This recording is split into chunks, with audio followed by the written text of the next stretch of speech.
bottom line here that you won the game? Is that what you're looking at? Well, right now, the bottom line is we won the game. Now, it's not going to look like that on Monday when we start practicing. We got a lot of work to do, obviously. I think most of it offensively, actually. I thought defensively, the second half, we couldn't have done much better. Played smart, took away what they were doing against us, and you know, really, they've tried a million different double moves, double passes, and we were sound. That was nice to see. There's good veteran leadership with that group. So I think that part of it's good, and we can be pretty stable over there. Offensively, it was really sporadic, make a few plays and then not look too good. It just didn't feel good at all. In the kicking game, we had a lot of new guys get kind of baptized with running down the kickoff for the first time. They actually did okay. It was good for them. There's some pretty good stuff there. The new kicker, you know, he missed a big kick, but I think he's got talent, and I think he'll be all right. So, you know, right now it's just nice to say we've been in this boat before and lost these games, so it's good to win. A lot of things to examine and what we need to do to get better. How much of the inconsistency offensively do you just attribute to the first game out of the chute?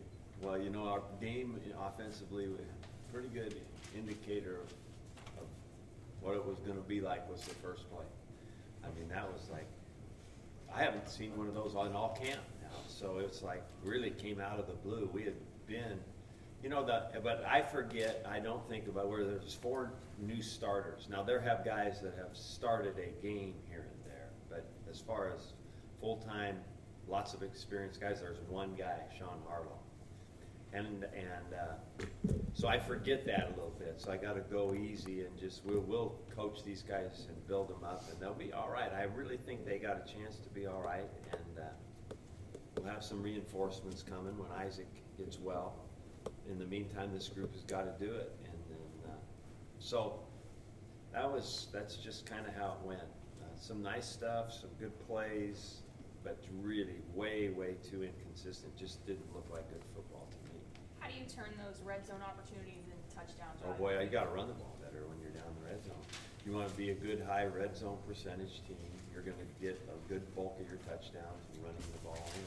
And you know, last year we got away with some play action passes, and we were really, you know, for the first 6-7 games, we were really good in the red zone.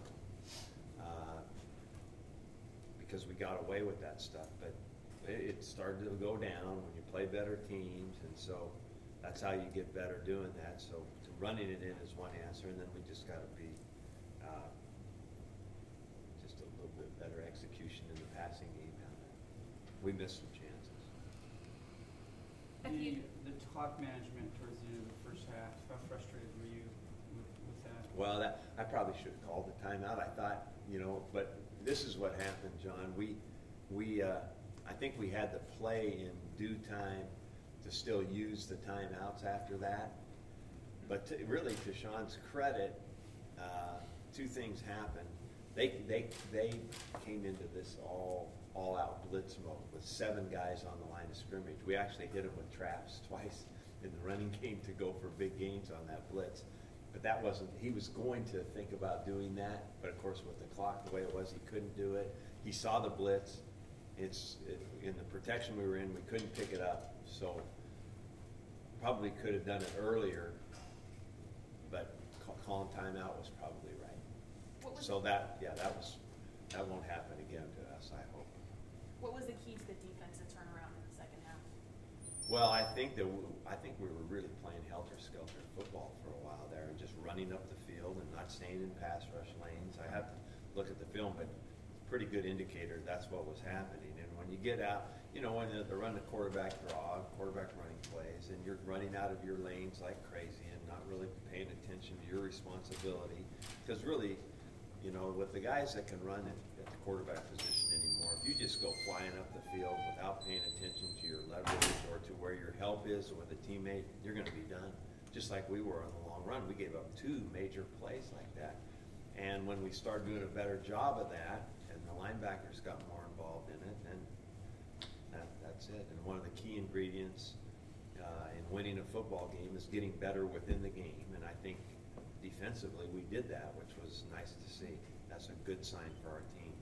Now we have to be able to do that on the other side. With the run game, did you feel like this was a good place to build from?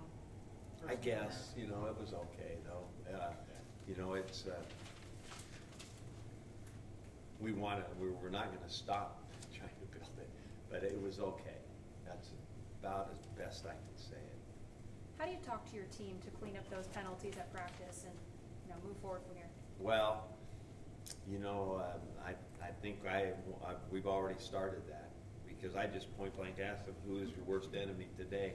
And they all knew it. And I said the number of penalties that we had, I think I've already said this, or maybe I said it upstairs, 3, we had them off the field, and then we had 3 major penalties, and then they scored a touchdown, which is what usually happens when you have 3 major 15-yard penalties on one drive. I mean, that's not very good. It would all look bad, and it had a real bad feeling for what our team was about there for a while. So that's one of the redeeming things about the game, was how, in particular, defensively, we responded in the second half, because it was a lot of bad-looking stuff. Speaking of penalties, this is kind of I know you can't say anything about the officiating, but are you allowed to touch a punt returner who calls for a catch 2 seconds after he catches the ball? I don't think so. Okay, I was just curious. From your perspective, with Coach Garrett, an adjustment for you, how did that work in the game? Did it seem like it was just flowing smoothly? Pretty seamless, really. I think that the information that I get and the work that he does, the one thing that we tried is him on the sideline, which I think I kind of liked. I kind of liked him to be able to talk to Sean. I might put him back in the box though, but I thought the guys that we had upstairs did a nice job. So it was pretty seamless. When you look at the overall state of the passing game, the guys that we kind of expected to Yeah. get the balls, the tight ends, Mulaney and Bolden, Yeah. were getting the ball, but some of the younger guys that I know you're going to want to step up at some point, not so much. How do you kind of continue that growing process? I was hoping we'd get a guy like Villeman a little more work today and get some more balls there.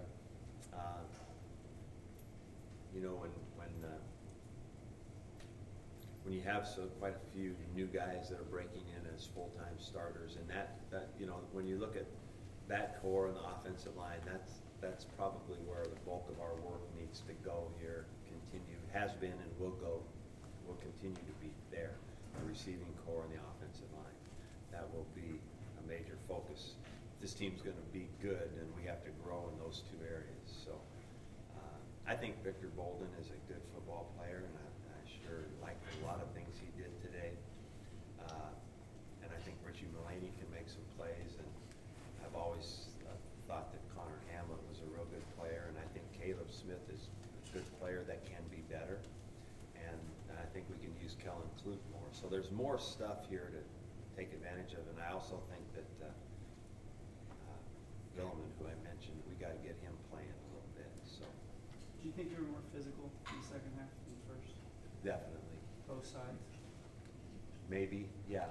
I think that I really liked the response of the team. It still wasn't very pretty, John, in that second half, but I liked the response, because I think we went out with good intentions, I guess is the best way to put it. They were pretty mad, and I was pretty mad when I came in, and then they got madder. So I thought that was good.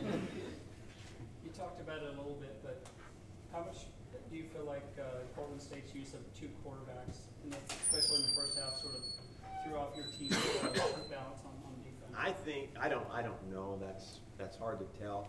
I think that's a pretty good way to use the abilities that they have. I think they're doing a nice job. I've watched, of course, I've worked with Nigel, so I really like him and appreciate him. So I think they're doing a nice job in utilizing ability,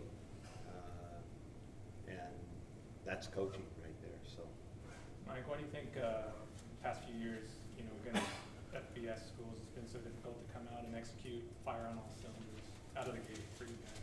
Well, there's subjective things that we could explore, but and things that we tried to solve in coming to this point about doing a little bit more live football. So when you got out here, your first game, you've tackled and you've done a good portion of, or a good part of your camp. You had some live work, and you would think that would be good preparation. So, we're still trying to find that perfect balance, and I guess we didn't exactly reach it once again.